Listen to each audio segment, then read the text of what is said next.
Today we will go through the next chapter in business law, performance of contract. मतलब जो भी contract या वादा किया उसको परफॉर्म करना, जो भी आपने ऑब्लिगेशंस या प्रॉमिसेस किए उसको निभाना। वादा करते किस लिए है? निभाने के लिए। तो किस तरह से निभाना उसके बारे में है परफॉर्मेंस ऑफ कॉन्ट्रैक्ट। तो जो भी कॉन्ट्रैक्ट हुआ उसमें दोनों भी पार्टीज ने जो भी ऑब्लिगेशंस के लिए राज़ी हुआ था तो वो परफॉर्म करना है एज पर the time prescribed and in the manner prescribed. जिस टाइम में कहा था उस टाइम के अंदर करना है और जैसा लिखा हुआ था कॉन्ट्रैक्ट में उस हिसाब से परफॉर्म करना। सेक्शन 37 पैरा 1 क्या कहता है कि दोनों भी पार्टीज़ को अपने अपने प्रॉमिसेस परफॉर्म करना होगा। आइदर परफॉर्म करना होगा या ऑफर टू परफॉर्म, कि मैं परफॉर्म करने के लिए रेडी हूँ, ऐसा कहना होगा। और अगर ये परफॉर्म करेंगे नहीं, कब परफॉर्म नहीं करना पड़ता? प्रॉमिस करे तो समझो प्रॉमिसी ने बोला परफॉर्म करने की ज़रूरत नहीं है, या एक्सक्यूज़ कर दिया या कैंसिल कर दिया परफॉर्मेंस, तब परफॉर्म करने की ज़रूरत नहीं है। Otherwise promisor has to perform his promise at any cost. Absolute contract. Now offer to perform, offer to perform और टेंडर क्या है? ये एक इम्पॉर्टेंट क्वेश्चन एग्जाम में हो सकता है।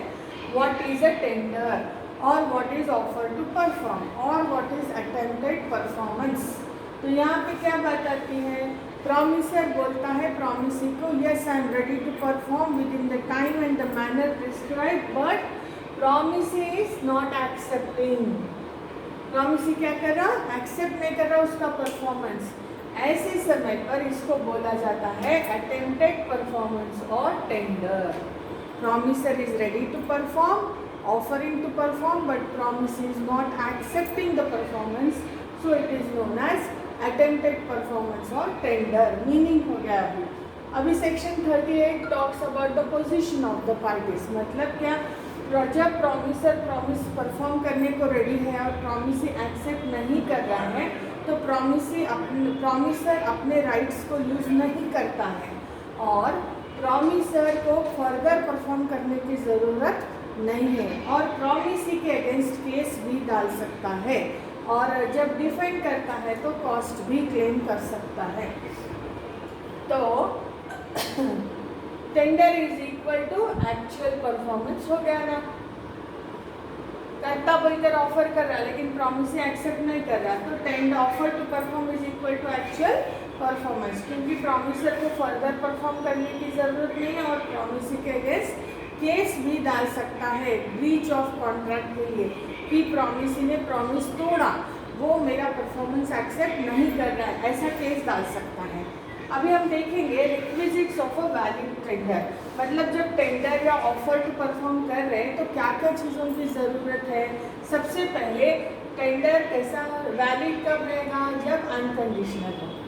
अनकंडीशनल मतलब डेटर क्रेडिटर को पैसे दे रहा लेकिन क्या बोल रहा कि मैं तुम्हारा अमाउंट वापस करूँगा लेकिन तुमको मुझे शेयर्स बेचने होंगे at cost price, market price में।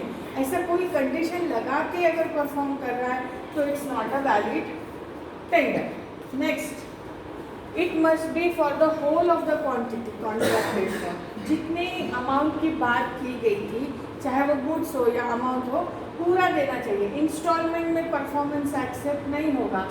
होल क्वांटिटी का ऑफर होना चाहिए, इंस्टॉलमेंट में नहीं करना चाहिए, नहीं तो वो वैलिड टेंडर नहीं कहा जाएगा। It must be by the person who is in a, कौन परफॉर्म करना चाहिए?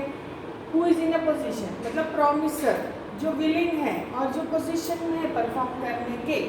Next, it must be made for at a proper time and place. ये जो टेंडर है सही टाइम पे और सही जगह पे ऑफर होना चाहिए। It must be made to the proper person. किसको परफॉर्म करेंगे? प्रॉमिसी और his authorised agent. Next, it may be made to any one of the joint promisees. Promisor समझो ए प्रॉमिसर है तो बी सी डी कौन है, promisee है। तो एक परफॉर्मेंस ऑफर जो करेगा वो बी को भी कर सकता है, सी को भी कर सकता है, या डी को, तीनों को भी कर सकता है, या किसी एक को भी कर सकता है। It is a valid tender. Next, tender of goods. जब गुड्स डिलीवर करने की बारी आती है तो प्रॉमिसर को ये देखना चाहिए कि promisee can check the goods, ये कन्वीनियंस देखकर डिलीवर करना चाहिए विद इन बिजनेस आवर्स। लेकिन कभी कभी ऐसा हो जाता है जैसे कि 15 दिन में गुड्स डिलीवर करना है और उस दिन उसको 1 घंटा लेट हो गया। यहाँ स्टार्टअप पर से मैकडोनल्ड में क्या हुआ, 1 घंटा लेट डिलीवर करा तो वो प्रॉमिसी एक्सेप्ट नहीं करा, तो he went to the court and judgement has come in favour of the promisor कि भाई 1 घंटा देरी हुआ लेकिन वो लास्ट डेट थी परफॉर्म करने की, तो the promisee has to accept the goods. The decision has come in favour of the promisor. Tender of money, जब भी समझो यहाँ पे टेंडर ऑफ मनी मतलब ए डेटर है और बी क्रेडिटर है, तो ए अपने पैसे टाइम पर बी को देने के लिए रेडी है विथ इंटरेस्ट जो भी है, लेकिन बी पैसे नहीं ले रहा है। तो इन दैट केस ए छूट नहीं जाता, ए को पे करना ही है, लेकिन ए क्या करता, ये पूरे पैसे और इंटरेस्ट सब जमा करता कोर्ट में। कोर्ट में जमा कर दिया तो ए को क्या है, सबसे पहले तो ब्रीच ऑफ कॉन्ट्रैक्ट ए नहीं करा, और दूसरी चीज़ बी अगर केस करा तो वो उसके अगेंस्ट डिफेंस केस लड़ सकता कि भाई मैं तो जमा कर दिया कोर्ट में, तो उसको फर्दर इंटरेस्ट भी देना नहीं पड़ता, और उसके साथ एक अगर कुछ पैसे खर्चा करा केस के लिए तो वो भी बी से वापस मिलेंगे और बी को फर्दर इंटरेस्ट भी नहीं मिलेगा। This is related to tender of money.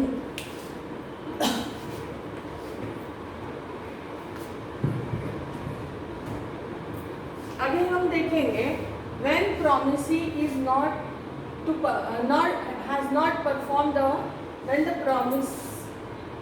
Promise is not perform wholly. मतलब क्या, प्रॉमिस पूरी तरह से निभाई नहीं गई, बीच में छोड़ के चले गया प्रॉमिसर, तब प्रॉमिसी क्या करना, इमीडिएटली प्रॉमिसी को हक है कि he can repudiate the contract. तो लेकिन अगर वो साइलेंट है, कॉन्ट्रैक्ट कैंसिल नहीं करा, साइलेंट है, तो he loses the right to repudiate the contract. तो यहाँ पे हम एक केस देखेंगे।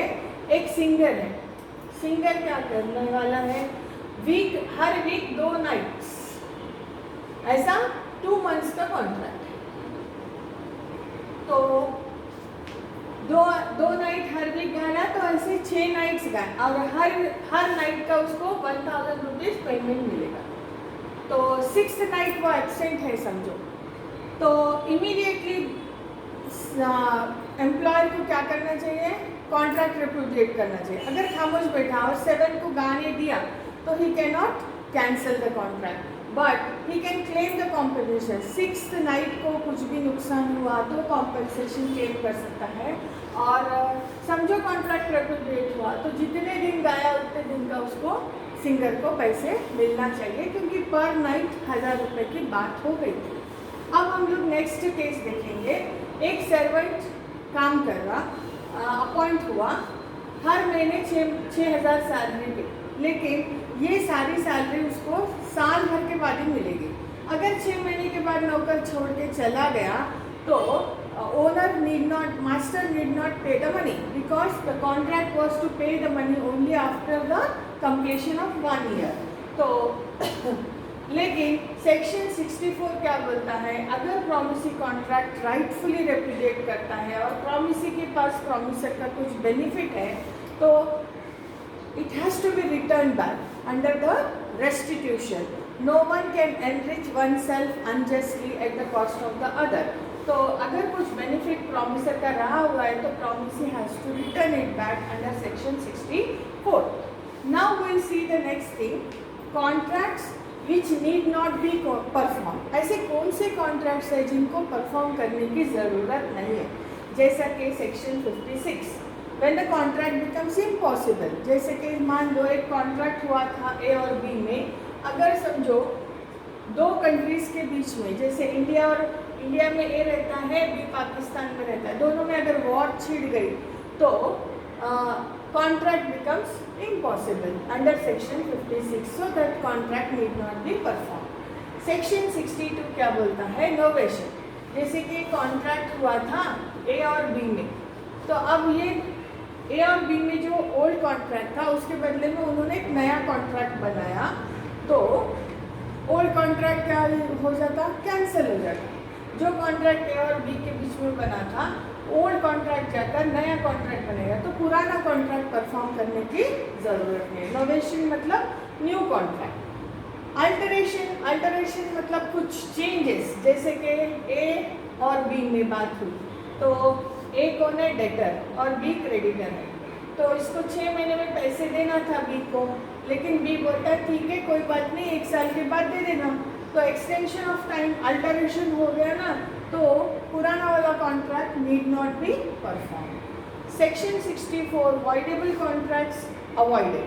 मतलब जैसे कि ए को डरा कर बी उस ए की प्रॉपर्टी अपने नाम कर लिया, तो ए कभी भी कोर्ट जा सकता है और कॉन्ट्रैक्ट को अवॉइड कर सकता है.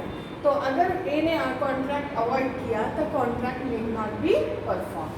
Next, when the promisor is ready to perform. अब प्रॉमिसर जैसे कि मेस्त्री है, आपके घर पे आके रिपेयर करता बोला, आप भी उसको राजी हो गए. अब जब मेस्त्री आया घर पर, तो आप कहाँ पर रिपेयर करना है ये बता ही नहीं रहे. मतलब प्रॉमिस इज प्रिवेंटिंग और not allowing the promisor to perform his promise.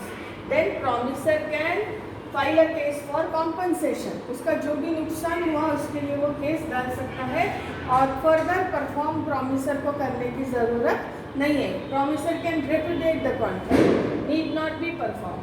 When it becomes illegal, अगर कोई कॉन्ट्रैक्ट इलीगल हो जाता है तो उसको परफॉर्म करने की ज़रूरत नहीं है. अभी लास्ट पॉइंट हम देखेंगे इसमें, by whom the contract must be perform.